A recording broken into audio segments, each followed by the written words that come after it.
Hi friends, આજે હું તમારા માટે ઝડપથી બની જાય એવી સ્નેક્સ આઇટમ લઈને આવી છું, એટલે કે પીઝા.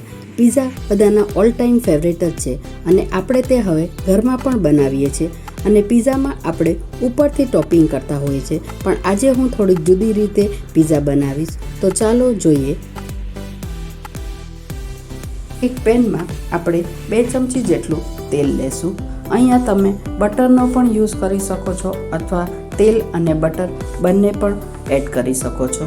હવે આપણું આ તેલ ગરમ થઈ ગયું છે, તેમાં આપણે અડધી ચમચી જેટલા મિક્સ હર્બ્સ એડ કરશું અને મિક્સ હર્બ્સ એડ કર્યા પછી તરત જ તેમાં આપણે ઝીણી સમારેલી ડુંગળી નાખવાની છે. અહીંયા મેં 2 મોટી ઝીણી સમારેલી ડુંગળી લીધી છે. આ ડુંગળીને આપણે ગુલાબી થાય ત્યાં સુધી જ સાતળવાની છે, એટલે કે ડુંગળી બહુ બળી ન જાય તેટલે એમાં થોડુંક મીઠું એડ કરવાનું છે. અને અહીંયા આપણે બીજા બધા વેજીટેબલ્સ પણ એડ કરીએ છીએ, એટલે તેના ભાગનું પણ થોડુંક મીઠું એડ કરવાનું છે. આ એક એવો ટી ટાઈમ સ્નેક્સ છે કે સવારનો બ્રેકફાસ્ટ કહો કે ઘરમાં અવેલેબલ હોય તે વસ્તુથી જ તમે બનાવી શકો છો. હવે આપણે તેમાં કેપ્સિકમ એડ કરશું. જો તમારી પાસે બધા કલરના કેપ્સિકમ અવેલેબલ હોય તો તેમાં એડ કરી શકો છો. અહીંયા મેં 1 કેપ્સિકમ લીધું છે. હવે આ કેપ્સિકમ સતળાઈ જાય ત્યારબાદ તેમાં આપણે કોબીજ એડ કરશું. આ કોબીજને પણ અહીંયા ઝીણું જ સમારવાનું છે અને કોબીજ નાખ્યા બાદ તેમાં આપણે ઝીણા સમારેલા ટમેટાં, એટલે કે ટમેટાના અંદરનો ભાગ કાઢીને તે એડ કરવાના છે.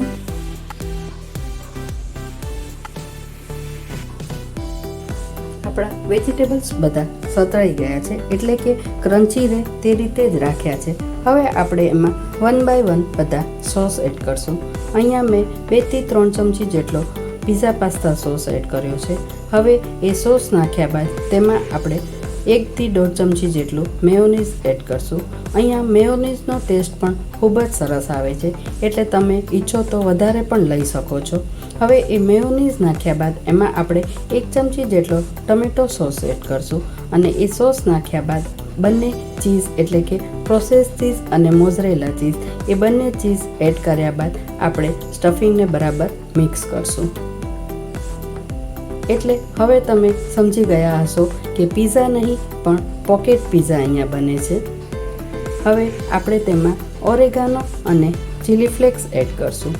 જો તમે તીખું ઓછું કે વધારે ખાતા હોય તો તે પ્રમાણે તમે તેમાં ચીલી ફ્લેક્સ એડ કરી શકો છો. હવે આપણું આ સ્ટફિંગ રેડી છે. હવે આપણે તેને ઠંડુ થવા દેશું. હવે આપણે આ રેડીમેડ પીઝાનો રોટલો લીધો છે, તેને આપણે આવી રીતે વચ્ચેથી કટ કરશું, એટલે કે એક રોટલાનો હાફ કટ કરશું. હવે એ રોટલાને હાફ કટ કર્યા પછી આપણે તે રોટલાની વચ્ચે આવી રીતે સાચવીને ગેપ કરવાનો છે. એ ગેપ કર્યા પછી આપણે તેમાં સ્ટફિંગ ભરવાનું છે, એટલે એને આપણે ઊંડે સુધી ગેપ કરીએ તે રીતે કરવાનો છે. આપણે જે સ્ટફિંગ રેડી કર્યું છે હવે તેમાં ધીરે ધીરે ચમચીથી અંદર સુધી જાય તે રીતે ભરવાનું છે. એટલે જો સ્ટફિંગ અંદર સુધી જશે તો આ પીઝા ખૂબ જ સરસ લાગશે.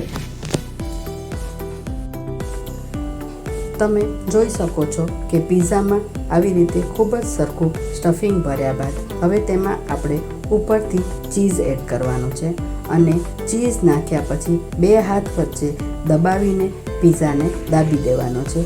હવે તે કર્યા બાદ આપણે હવે તેના ઉપર બટર એપ્લાય કરવાનું છે. બટર બંને સાઈડ સરખું લગાવીએ તો આપણા પોકેટ પીઝા છે એ ખૂબ જ ક્રિસ્પી બનશે.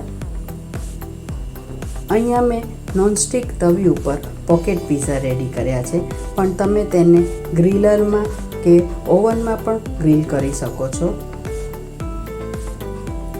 આ બાળકો માટે તો ખૂબ જ સરસ નાસ્તો છે અને બાળકો પોતે પણ પોતાની રીતે બનાવી શકે છે. હવે આપણે તેને તવી ઉપર ખૂબ જ ધીરા તાપે ખૂબ ક્રિસ્પી થાય તે રીતે શેકવાના છે અને તેને ખૂબ જ સાચવીને ટર્ન કરશું.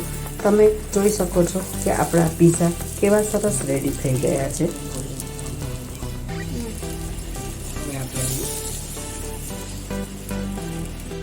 તો રેડી છે આપણું પીઝા નહીં પણ પીઝાનું જ એક નવું વર્ઝન એટલે કે પોકેટ પીઝા.